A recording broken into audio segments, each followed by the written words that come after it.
که رژیم صهیونیستی اشتباه بزرگی کرد، خطای بزرگی کرد،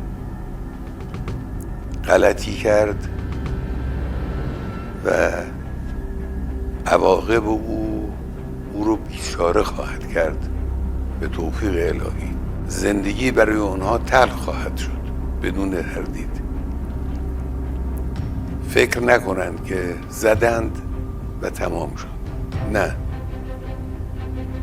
کار رو اونها شروع کردند و جنگ به راه انداختند. ما به اونها اجازه نخواهیم داد که از این جنایت بزرگی که انجام دادند خودشون رو سالم خلاص کنند. مسلماً نیروی مسلح جمهوری اسلامی ضربه های سنگینی بر این دشمن خبیث وارد خواهد آورد.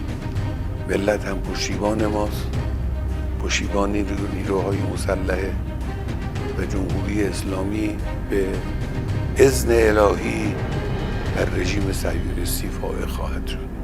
ملت عزیز این رو بدونن و مطمئن باشن و خاطر جمع باشن که در این زمینه هیچ کوتاهی صورت نخواهد گرفت.